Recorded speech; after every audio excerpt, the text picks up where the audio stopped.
We're sitting here in what was a late 19th century Victorian water pumping station. In terms of the principles we've used to develop what we have here, there's a few. One is making the best of the old, but bringing the best of the new. And one of the aspects of this that's the best of the new is the energy aspect of it. So one of the things about bringing the old and the new, and particularly with regards to insulation, is looking at this here.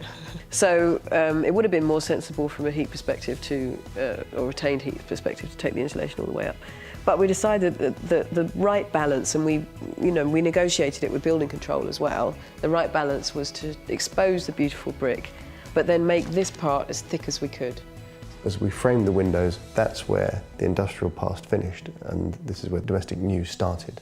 Here we are off the gas main, so our options are electric or having gas or oil delivered. Now, it doesn't take much calculation to work out just how expensive oil is these days, and definitely good gas, LPG. We went with solar thermal panels, which I think are a small miracle on the roof. Amazing. They're really, really good. On a day like today, completely free tank of hot water. Amazing.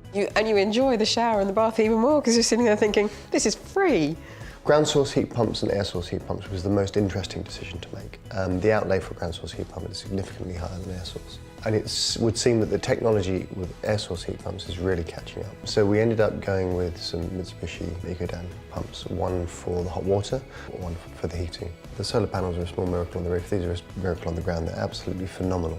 To think that they're pulling heat out of air when it's snowing outside is incredible. Yeah. And they do it fast too. You don't have to wait too long before it's then heated up the tank again.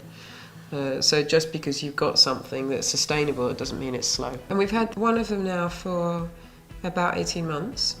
Yep. So the one that does the hot water, and then the other one's been running for the whole of this winter. Yep. So we've had a chance to see what the bills look like coming out of those, and it looks extremely good. And so what you get is a good, even, moderate temperature always. You don't have to worry about turning it on or off, it just looks after itself. And that's actually an ideal way to live and a much more effective, efficient way of running things. The only things we touch are the thermostats, and we only do that really because we've got an annex which doesn't get used all the time. So for the parts of the building that we constantly use, it just remains the same. We've got the standard calculations that we got from the supplier that said that all of our various sustainable energy methods would pay back within 7 years. But as far as I can see, it's a shorter time period than that. What was a sort of glorified Victorian shed, by today's standards, is a beautiful brick-built, glorious windows building with a great vista down into the woods, a lovely location. So it will make a beautiful family home. We're very, very lucky to have it here.